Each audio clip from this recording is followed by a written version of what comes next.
Hello student, this is Ankish Shukla and we were studying our chapter 3 admission of partner. So at the beginning of this chapter, in the first lecture of this chapter, we have understood that these are the following concepts that we are going to study. Okay, and out of these what we have covered till now, we have understood the calculation of new profit sharing ratio and sacrificing ratio. We have seen the treatment of goodwill, that what will be the treatment of goodwill at the time of admission of partner, what will be the journal entries, right? What will be the journal entry when the new partner wants to bring the amount of goodwill in cash, and what will be the journal entry if he don't want to bring amount of goodwill in cash, right? We have seen the adjustment or distribution of accumulated profit and accumulated losses, right? Okay, sir. And we have seen distribution of a specific reserve also, right? So we have seen the treatment of workman compensation reserve and investment fluctuation reserve. These are the only two specific reserve in our syllabus. So treatment of those also we have seen. Okay, now this is the last topic that we are going to study, which is revaluation of asset and liability. Okay, but after this topic our chapter will not be finished. Why so? Because we have understood topics separately. Now after solving quotient of all the topic, there will be full-fledged quotient. Now what full-fledged quotient means? Full-fledged quotient means a quotient in which you have to calculate new PSR also or sacrificing ratio. In the same quotient you have to make treatment of goodwill. In the same quotient you have to distribute accumulated profit or loss. Maybe you have to adjust specific reserve also. And meanwhile you have to do revaluation of asset and liability. Means all these will be in the same quotient. Okay, so after understanding concept of revaluation of asset and liability and solving some quotient on this topic, then we will move to full-fledged quotient of admission chapter, right? Okay, one thing that from this chapter, this is the total concept of this chapter 3. Okay, from this adjustment topic is deleted by ISC for this year. Okay, means this year student, that means you guys don't need to solve quotient related to the adjustment of accumulated profit and loss. Okay, distribution we have to do, but adjustment is not required for this year. Okay, from chapter 3 all other topics are part of our syllabus. Okay students, right sir, but still we have already studied this adjustment topic. Okay, I taught you this because this is very easy chapter. Okay, this is very easy topic. Okay, I don't know why ISC removed this topic. Okay, you have already studied that and you are now knowing that there is nothing in adjustment thing. Okay, right. So now let's move to the last topic of our chapter, which is revaluation of assets and liability. So firstly, let's understand what is the meaning of revaluation account. See, in this topic of revaluation of assets and liability, we have to study two things. One is revaluation account. Okay, when we have to prepare revaluation account. Okay, other thing is when we don't have to prepare revaluation account and we have to pass journal entry regarding revaluation. Okay, so firstly let's understand what is revaluation account. Okay, see, revaluation account is an account which is prepared at the time of admission whenever there is any change in the value of asset and liabilities. Okay, means we prepare revaluation account to distribute the profit between old partner which happened because of the changes in the price of assets and liability. So for example, building was recorded in the books of account as 5 lakh rupees. Okay, but presently in the market value of building is 6 lakh rupees. So if you see it here, there is a 1 lakh rupees of profit because of increase in the value of building in the market. So that 1 lakh profit should be distributed between old partner. Why not in new partner, sir? Because building was purchased at that time when that new partner was not into the business. Okay. So any profit or loss because of increase or decrease in asset and liabilities price, that should only be distributed between old partner and old ratio. That's why we are preparing revaluation account. So what is revaluation account? Revaluation account is an account which help us to find the profit or loss which happened because of increase or decrease in the prices of assets and liability. Okay. Now the question is, sir, how we will prepare revaluation account? Okay. So the first thing that you need to remember is we will record only increase or decrease of asset and liability. Means if building was 5 lakh in our books, means the book value of building was 5 lakh, okay, and the market value of building is 6 lakh. So we will record only 1 lakh rupees of increase in a revaluation account, right? We will record in revaluation account only that increase or decreased amount. Okay, right? So I hope from this point one thing is also clear to you, that we will not record those assets and liability in revaluation in which there is no change in their book value, right? So we will record only those assets and liability in revaluation whose price got increased or decreased, right? Okay, sir. So there can be 4 types of situation, right? First one is decrease in asset. Okay. Second one, increase in the value of asset. Okay. Similarly, third one, increase in the value of liability, and fourth one, decrease in the value of liability. Okay. So where we will record those values, sir? Okay. Now that funda is very simple. We are knowing that there are 2 sides in any ledger. One is debit side, other one is credit side. Now you have to apply the formula of nominal account. We are knowing that the nominal account concept is very simple. Debit all expenses and losses and credit all income and gains. So the thing that you need to remember only is that if because of increase or decrease of any asset and liability, your business has to suffer any kind of loss, that increase or decrease should be recorded on the debit side. Okay. Other thing is, whenever because of any increase or decrease of asset and liability, your business gain any kind of profit, that will be recorded on the credit side. Okay. Now let's see all the possibilities. Now tell me, let's suppose if you have any asset of 50,000. Okay. We are talking about asset. If you have any asset of 50,000 and now the market value is 60,000, means value of asset got increased. So if asset value is increased, that will be profit or loss? That will be profit, sir. So we can say that if asset got increased, we will record that on the credit side because that is profit in nature. Similarly, if the value of asset got decreased, okay, let's suppose building earlier was 50,000 and now the market value of building is 30,000 only. So that is decrease in the price of asset. So we are suffering now 20,000 rupees of loss. So that should be recorded on the debit side. So we can say that decrease in the value of asset will be recorded on the debit side, sir, right? Okay. Now let's come to the liability point. Okay. Let's suppose in your books creditor were 20,000 rupees. These were the value of our creditor. So in our books of account, creditor were worth of 20,000. Now let's suppose in the additional information it is given that creditor are now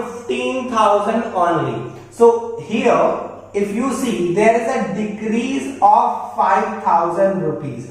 So you tell me, decrease in that liability is profit for you or not? Of course, sir, it is profit for us. Why? Because now in future we have to pay to our creditor 5,000 rupees less. So that is profit in nature. So we can say that if liability got decreased, in future we have to pay less. So that will be our profit. So we can say that if liability got decreased, that is profit for us. So that will be recorded on the credit side. Okay. Now if liability got increased, say earlier creditor were 20,000, now you have to pay 30,000 rupees. So creditor got increased by 10,000, means in future you have to pay to creditor 10,000 rupees more. So that is a kind of loss. So loss will be recorded on the debit side. So we can say that if liability got increased, that should be recorded on the debit side. Okay, so I hope the logic is clear to you. Okay, this is a very simple thing, and if you want to memorize it, you can memorize it, but I will not suggest you that you learn it. Just apply the simple logic. If because of any asset and liability, whether it is increase or decrease, you think that that will be our profit, that should be recorded in the credit side. And if because of that increase or decrease, you think that your business will suffer some kind of loss, then that increase or decrease will be recorded on the debit side. Okay, now what the thing is, after recording all the increase or decrease, whether on the debit side or on the credit side, if you find difference on the this side, means on the debit side, if you find any balancing figure, that is balancing figure. So if you find any balancing figure on the debit side, this will be profit of revaluation, and this profit will be transferred to old partner, old ratio. Let's suppose A and B are our old partners, so we will distribute this amount between A and B in their old profit sharing ratio, right? Okay, but if you find the balancing figure on the credit side, okay, so that will be loss of revaluation, then you will write on the credit side buy loss transfer to between old partner and an old ratio, right? Okay, so I hope this is also clear to you, right? Okay, so let's see one question related to this revaluation account. A and B are partners sharing profit in the ratio of 3:1. We are having two partners A and B, and their old PSR is 3:1, right? Okay, so they admitted C as a partner by giving him 1/4 share of profit, which he acquired from A and B in the ratio of 2:1. So what question is saying? The new partner C comes in the business for 1/4 share, and that 1/4 share he will acquire in the ratio of 2:1 from A and B. Means 2:1 is our sacrificing ratio. Okay, right? So C brings 1 lakh rupees as capital and 36,000 as goodwill in cash. So the new partner is bringing 1 lakh rupees of capital and 36,000 as premium for goodwill, right? So okay. At the time of admission of C, general reserve appeared in their balance sheet as at 50,000 rupees. So general reserve is given in their books of account as 50,000, right? Okay. Now these information, till now we have seen three information. One is capital, other one is premium for goodwill, and third one is general reserve. So we are knowing there will be general entry for bringing capital, for bringing premium. There will be one general entry for distributing that goodwill premium between old partner and sacrificing ratio. Okay, and there will be treatment for that general reserve also. But in today's class we are only seeing the example of revaluation account. That's why in this question we will solve only revaluation account. Okay, right? So let's come to our main point, which is related to revaluation. Following revaluation are also made. So it is saying that these are some revaluation that the partners did. Okay, right? So let's see what is the thing. Value of plant is to be reduced by 10,000 rupees. So what the question is saying, that the value of plant will be reduced by 10,000. Now we are knowing the funda is very simple, that if any, because of any increase or decrease in the value of asset and liability, you find any profit, that should be recorded on the credit side. And if you think because of that increase or decrease business will suffer some loss, that will be recorded on the debit side. Okay, so in this first point it was saying that value of plant is to be reduced by 10,000 rupees. So we are knowing that if asset got reduced, means in future we will, if we sell that asset, we will get less cash. Okay, that is a kind of loss. So is because that decrease in the value of asset is loss, so that should be recorded on the debit side, right? So we'll record that 10,000 rupees of decrease in the value of plant on the debit side as to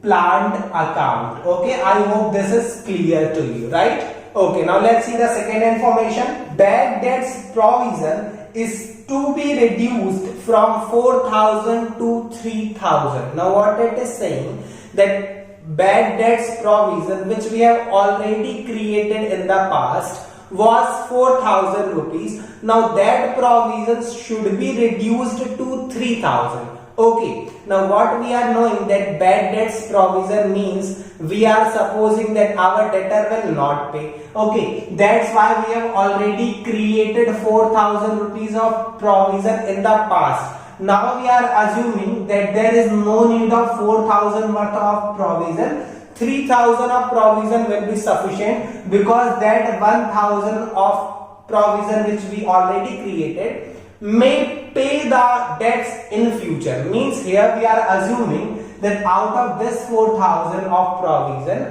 1,000 of provision is not required. Okay, so that is a kind of profit, because we are assuming that now 1,000 of debtor will pay. Okay, so that is a profit. That's why that should be recorded on the credit side. Okay, so we will record that provision on the credit side as by PDD. Okay, by provision for doubtful debts as 1,000 rupees. That is the decrease in the value of provision. Okay, that is a kind of profit. Creating provision is loss for the business, a kind of, because that will decrease the profit, and reducing provision is a kind of profit for the business. Okay, you can see it from the other way also. Provision for doubtful debts has always a credit balance. Okay, so we can say that it's a kind of liability. Okay, and liability is getting reduced. Okay, so if liability got reduced, that is also a kind of profit. Okay, so that should be recorded on the credit side, right? Okay, now let's see the third point. The third point is saying rupees 2,000 out of total creditor of 20,000 are not to be paid. Now what this point is saying, that in total we were having 20,000 rupees of creditor, and out of that 20,000 of creditor, 2,000 of creditor need not to be paid. Means creditor got reduced. Okay, and if liability got reduced, that is a kind of profit. Okay, so that should be recorded on the credit side, right? So we'll record that on the credit side as by creditor. Okay, and that is profit for us, 2,000 rupees. So we'll record that as 2,000 by creditor. Now let's see the last point.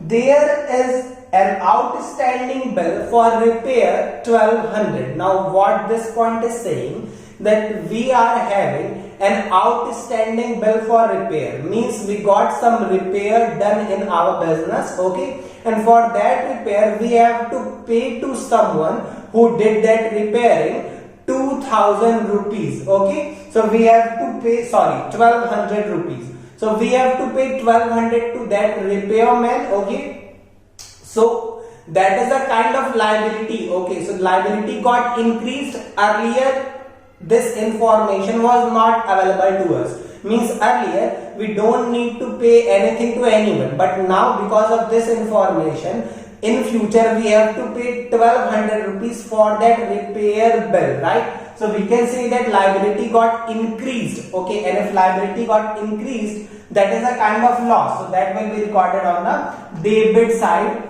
to outstanding repair bill, right? Okay, sir.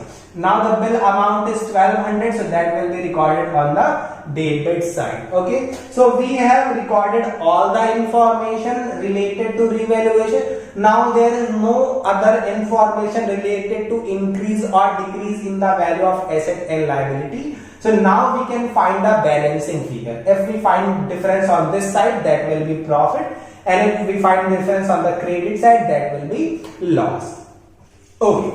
So if we total the sides, okay, this will be 11,200 is the total of the debit side, and the total of credit side is only 3,000 rupees. Okay, so we can say that difference is on the credit side. Okay, so we'll write the total as 11,200 same, but the total is only 2 plus 1, 3,000. So what we will do, we will deduct that 3,000 from this 11,200, and we will get a balancing figure of 8,200. So what I said to you earlier, that if we find difference on the credit side, that will be loss of revaluation. Okay, so we'll write by loss transfer to, and this loss will be distributed between old partner in the old ratio. So our old partner are A and B. We have seen that in the question, and their profit sharing ratio is 3:1, right?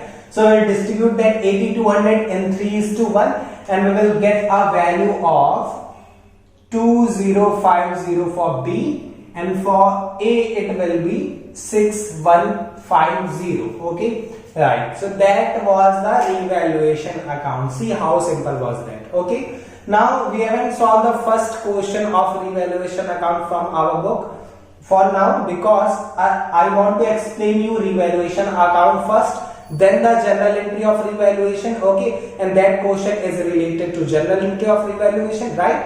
Okay, sir. So in next class we will see the journal entries of revaluation, and then we will solve that first question, question number 39 from our book, right?